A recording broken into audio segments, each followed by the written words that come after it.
Pero sin duda yo creo que desde el punto de vista de lo que podrían ser, aquí quizá se mueva alguna fotografía, ¿no?, en la presentación, pero bueno, supongo que podremos verla sin problema, ¿no?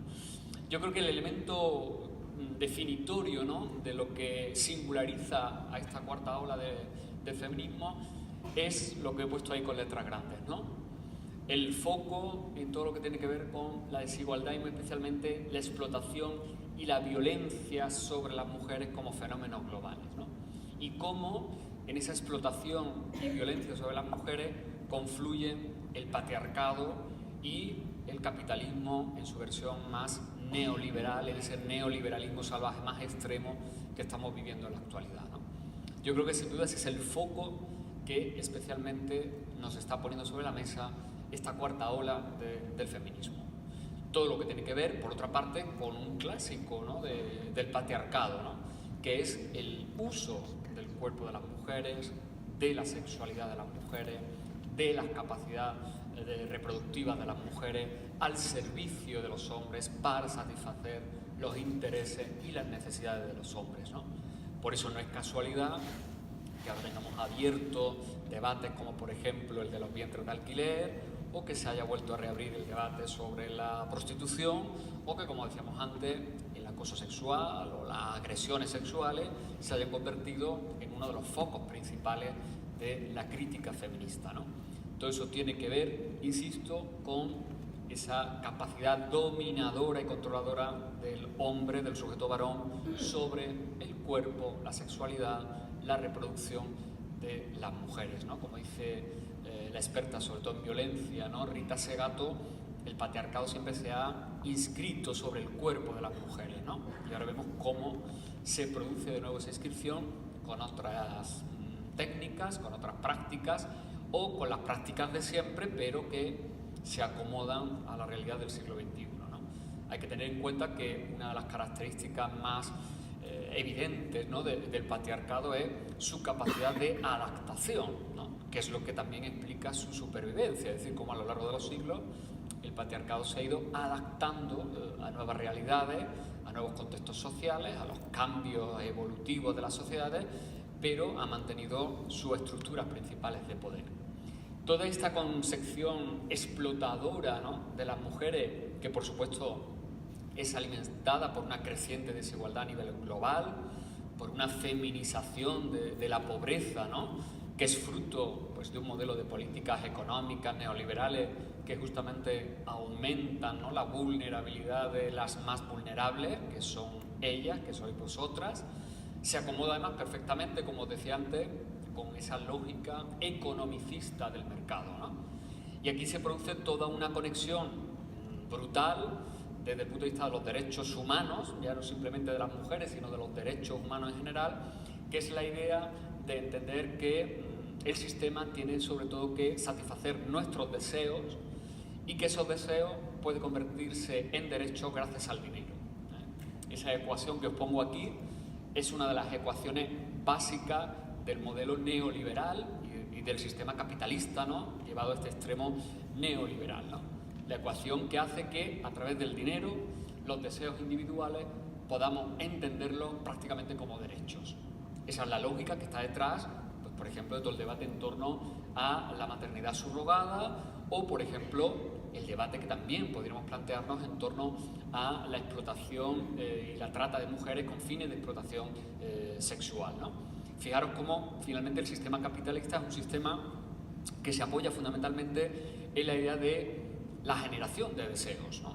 El sistema capitalista, el mercado, permanentemente está creando en nosotros la necesidad de satisfacer deseos. El hecho de caminar por una calle llena de comercios con escaparates fantásticos o de navegar ahora por internet y ver cómo inmediatamente incluso te lanzan, ¿no?, aquellos productos que se acomodan más a tus deseos, ¿no?, nos explica perfectamente esa lógica, ¿no? Y cómo en esa lógica el sistema nos vende que la felicidad depende de la capacidad que tengamos para satisfacer esos deseos, ¿no? El deseo de tener un coche, el deseo de tener un maravilloso apartamento en la playa, de comprarte el último modelo, o el deseo incluso, ¿no?, de tener un hijo, de tener una hija, aunque sea utilizando, instrumentalizando el vientre de una mujer y las capacidades reproductivas de una mujer, ¿no? Fijaros cómo en todo esto se fusionan, ¿no?, perfectamente la lógica patriarcal y la lógica economicista del mercado, ¿no? En estas lógicas, pues además se nos vende algo que, sobre todo, os pongo ahí directamente el título del libro ya muy conocido, ¿no?, de la filósofa Ana de Miguel, donde ahí tenéis una perfecta explicación y análisis de todo esto, ¿no? La idea de la libre elección, ¿no?, de las mujeres, ¿no? Fijaros cómo todo ese discurso neoliberal insiste en la libertad del individuo y, en este caso, en la capacidad de las mujeres para decidir libremente qué hacen con sus cuerpos, con sus vidas, con sus vaginas o con sus vientres. Una concepción de la libertad que, lógicamente, olvida el otro parámetro sin el cual ni la justicia ni la democracia tienen sentido, que sería el parámetro de la igualdad, ¿no? Y el parámetro que nos lleva a contextualizar la autonomía. La autonomía del individuo no es tal si la desconectamos de las condiciones socioeconómicas y culturales de supervivencia del individuo. Por lo tanto, no es tan fácil como decir, bueno, pues una mujer tiene libertad para prostituirse, para ponerse un burka, para dar las campanadas medio desnuda o para alquilar su vientre para otros, ¿eh? En todas esas situaciones habría que analizar si efectivamente, ¿no?, el contexto donde esa mujer puede optar por determinadas preferencias, efectivamente es un contexto de igualdad o un contexto de desigualdad, ¿eh? Bueno, pues en ese contexto neoliberal, el mito que permanentemente se nos está lanzando es el de la libre elección, ¿no? ¿Cómo vamos a cuestionar la libre elección de una mujer para prostituirse, alquilar su vientre, ponerse un burka, ponerse un pañuelo o ponerse unos taconazos, ¿no? Es decir, con los distintos niveles, lógicamente, de incidencia en su integridad, en su dignidad, que tienen todos estos ejemplos que os acabo de poner, ¿no? Y claro, todo eso lleva al extremo de generar una especie de totum revolutum, donde los discursos pues llegan incluso a las barbaridades como las que veis aquí, ¿no?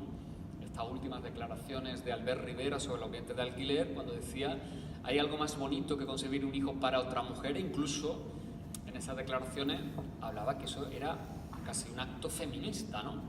Que había como más expresión, ¿no?, de la autonomía de una mujer que el hecho de que pudiese gestar un hijo para otros, ¿no? Entonces, en esa especie de totum revolutum que os decía, ¿no?, donde, sobre todo en el mundo de las redes sociales, ¿no?, de estos mensajes cortos e inmediatos que nos lanzan las redes, donde parece que todo se confunde, pues también aquí se utiliza la autonomía de las mujeres para justificar finalmente determinadas prácticas que lo que están es legitimando el patriarcado y muy especialmente legitimando el mercado. ¿Cómo se está jugando con el tema? Antes hablaba de los padres, ¿no?, de la paternidad, ¿no? Yo he sido y soy muy crítico con esto, ¿no?, porque me parece que estamos creando ahí una especie de mística, ¿no?, de los padres, ¿no?, a los que parece que por hacer simplemente lo que tienen que hacer y que en muchos casos anteriormente nunca habían hecho, pues ahora haya que ponerles una medalla o haya que darles un premio por hacer lo que, bueno, pues las madres han hecho siempre y nadie las ha valorado social o, no digamos, económicamente por ello, ¿no? Y ahora ya ves a un tipo paseando a los niños por el parque, ya eso parece que es, ¿no? Incluso entre las mujeres, ¿no? Qué suerte has tenido, ¿no?, con este hombre que tienes al lado, ¿no?, que te baña a los niños por la noche, ¿no?, y es un padre cariñoso, ¿no? Me parece que estamos generando ahí otra especie de mistificación, ¿no?, que no creo que sea realmente transformadora, ¿no? E incluso estamos llegando al extremo que yo veía en un reportaje del País que decía, ellos también quieren ser padres. Y era un reportaje relativo a hombres solteros u hombres homosexuales que explicaban su necesidad de ser padres. Y claro, la única vía que encontraban para ello era la maternidad subrogada.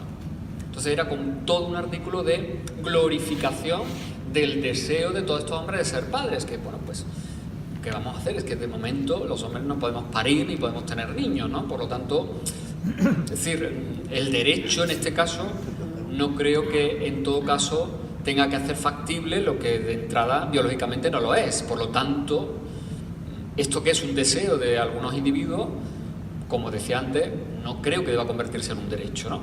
Pero fijaros hasta qué punto estamos construyendo otro nuevo estereotipo, ¿no? Que es la idea de los hombres padres con independencia de quién sea la madre, de a costa de que una mujer sea madre, y justificando, por supuesto, incluso prácticas explotadoras como la de los vientres de alquiler, ¿no? Pero todo eso se rodea, ¿no?, de un relato lleno de buenas intenciones, de romanticismo, con todos estos personajes mediáticos, ¿no?, que hemos visto, pues los maravillosos padres que son, los niños tan guapísimos que tienen, porque lógicamente es que lo han escogido con un catálogo, ¿no? Por lo tanto, ahora Ricky Martin tenía 2 niños y ahora acaba de tener una niña, bueno, él no, la mujer que la ha parido para él. Y, bueno, pues ya vemos que vive en el mundo más maravilloso y más feliz posible, porque tiene 2 niños guapísimos y la niña me imagino que también será guapísima porque habrá escogido en el catálogo correspondiente los rasgos de la madre, los antecedentes biológicos de la madre, etcétera, etcétera, ¿no? Maternidad subrogada, vamos a ello. A mí no me gusta hablar de maternidad surrogada ni de gestación por sustitución, porque son eufemismos que encierran una realidad que es una práctica comercial y mercantil que genera muchísimos dividendos, mediante el cual se utiliza el cuerpo, no solamente el vientre o el útero de una mujer, sino todo su ser, para gestar un niño o una niña, para satisfacer lo que es el deseo de una persona o de unas personas. Un deseo que no un derecho. Y a mí esto siempre me gusta insistir. No hay ningún ordenamiento jurídico donde se hable del derecho a ser padre o del derecho a ser madre. Es un deseo como yo podría tener, pues no sé, el deseo de tener un novio o una novia o un chalet en Sara de los Atunes. Pero eso no es un deseo, un proyecto. Yo no puedo exigirle al Estado que me garantice ese derecho. Por lo tanto, cuando ponemos en la balanza posibles conflictos entre lo que es un deseo o un sueño y derechos que están ahí en juego y que son los del menor de edad, pero muy especialmente los de las mujeres gestantes, pues yo creo que jurídicamente la respuesta tiene que ser clara. ¿Qué ocurre en nuestro país? Pues que tenemos una especie de laberinto, porque por un lado la ley de reproducción humana asistida dice estos contratos son nulos de pleno derecho, por lo tanto aquí estos contratos no se pueden celebrar, y si en el caso hipotético que se celebrara, la que jurídicamente se considera como madre es la que ha parido al hijo. Eso es legalidad española. ¿Qué ocurre? Que hay una instrucción de los registros de la Dirección General de los Registros del Notariado 2010 que permite a que quienes se vayan fuera y tengan un niño por esta vía, luego cuando vuelve se les reconoce la filiación. ¿Qué ocurre? Pues desde el punto de vista que se está articulando un mecanismo de fraude de ley absoluto, que además permite que aquellos que tienen recursos económicos se vayan fuera, luego vuelvan y les reconocemos a los niños, porque claro, esos niños, ¿qué hacen? Se quedan ahí en el limbo jurídico. Entonces yo creo que nuestro ordenamiento tendría que dar una respuesta eficaz para limitar esas prácticas e impedir esas prácticas. La respuesta, desde mi punto de vista, tiene que ver con la prohibición absoluta de este tipo de prácticas y, por lo tanto, con la sanción de quienes hacen posible este tipo de prácticas, lo cual incluye agencias intermediarias, despachos de abogados, etcétera, etcétera, etcétera. Y, por supuesto, dejar muy claro que quien se vaya al extranjero y haga este tipo de contratos, luego cuando venga aquí no se le va a reconocer la filiación. Y eso es dejarlo muy claro en una norma. Como tú tampoco te puedes ir a un país subdesarrollado y comprarte un riñón y traértelo luego aquí, porque seguramente el Ministerio Fiscal iniciaría una investigación para ver de dónde has sacado tú ese riñón. Bueno, pues esa es la misma herramienta jurídica que habría que utilizar ahí. Por tanto, yo espero que haya en este país la voluntad política de meterle mano a este asunto, porque si no seguimos manteniendo esa esquizofrenia jurídica, ¿no? Es decir, no, aquí no lo permitimos, pero si te vas fuera y con dinero, luego vienes y te reconocemos el niño. El tema del colectivo LGTBI, bueno, yo lo acotaría más, ¿no? Es decir, yo creo que no es el colectivo, sino más bien hombres gays y, por supuesto, no todos los hombres gays ni todos los hombres homosexuales. Es decir, yo conozco muchos hombres dentro también de la militancia LGTBI que no están a favor de la práctica y que se han pronunciado en contra de la práctica, ¿no? Pero efectivamente, quienes además desde el punto de vista mediático han tenido primero más repercusión, han sido hombres gays que hemos visto teniendo niños, niñas y satisfaciendo sus deseos. Y luego, bueno, pues hay un sector del movimiento muy movido por hombres gays con recursos, ¿no? Porque aquí también hay una especie de gay capitalismo reinante, ¿no? Y que a mí, por encima de otra cosa, me pone sobre la mesa algo que yo creo que debe ser evidente, y es que el machismo no tiene nada que ver con las preferencias sexuales de un individuo, ¿eh? Y por lo tanto yo entiendo que aquí hay hombres, con independencia de con quién se acuesten o con quién se levante, que siguen reproduciendo en su estructura de pensamiento y en su práctica una lógica en torno a quiénes y para qué quiénes son y para qué sirven las mujeres, que es absolutamente patriarcal, ¿no? Y a partir de ahí construyen todo un imaginario, como hablaba yo antes en ese reportaje del País, del deseo, el derecho de ser padre. Incluso más allá, en ese reportaje me aparecían hombres que no eran gays, que estaban solteros y que querían ser padres, ¿no? Pues es que en el prólogo de mi libro, Ana de Miguel dice, bueno, es que no todo lo técnicamente posible es éticamente deseable, ¿no? Bueno, pues yo creo que no es éticamente deseable instrumentalizar a una persona para satisfacer tus deseos, ¿no? Entonces, bueno, pues yo creo que ahí la pena que a mí me da o la desazón que a mí me provoca es que eso provoque un instrumento ahí de una cierta ruptura, ¿no? Entre el movimiento feminista o parte del movimiento feminista y el movimiento LGTBI, pero que yo insistiría, no creo que sea el movimiento LGTBI globalmente considerado, sino hombres que además tienen una visión muy patriarcal y dicen, no, yo quiero tener un hijo genéticamente propio, es decir, que el niño tenga algo mío, ¿no? Y bueno, pues si hablamos de generosidad y si hablamos de altruismo y si hablamos de maravillosas intenciones, pues trabajemos por la adopción y por hacer que la adopción sea una práctica más accesible, menos complicada. Vamos a poner las energías políticas en eso, ¿no? Pero no en abrir la puerta a una práctica que al mismo tiempo puede legitimar otro tipo de prácticas absolutamente abusivas, ¿no? Porque a partir de reconocer eso, ¿quién me dice a mí que yo no puedo vender a mi hijo? ¿O quién me dice a mí que yo no puedo vender un riñón si mañana tengo una necesidad económica para hacerlo? ¿O quién me dice a mí que yo no puedo convertirme en esclavo de uno de vosotros en virtud de un contrato que yo firme de acuerdo con mi libertad y mi autonomía? Pero es que el derecho no puede ni legitimar ni justificar prácticas que instrumentalizan al ser humano y que van en contra de derechos humanos que son irrenunciables e inalienables y que por lo tanto no podemos poner en cuestión. Y insisto, detrás de todo esto lo que hay es una lógica absolutamente mercantilista, un negocio montado a nivel planetario, y por eso tampoco creo que es casualidad que sea un partido como Ciudadanos el que haya presentado una propuesta legislativa, porque efectivamente coincide, pues yo creo que de manera muy estrecha, con un ideario de políticas económicas más lejos que defiende este partido. Entonces, bueno, pues espero que aquí en este caso, no solamente el movimiento feminista, sino también los partidos de izquierda, pues sean coherentes con una idea clave que yo aprendí, casi fue de las lecciones iniciales que yo aprendí del feminismo, y es que el feminismo siempre ha sido un movimiento que ha estado en contra de las esclavitudes y de las explotaciones. Por lo tanto, desde el feminismo yo no puedo dar cobertura a cualquier práctica que como mínimo posibilite algún tipo de esclavitud o servidumbre de seres humanos, y en este caso, claro, hablamos de mujeres, ¿no?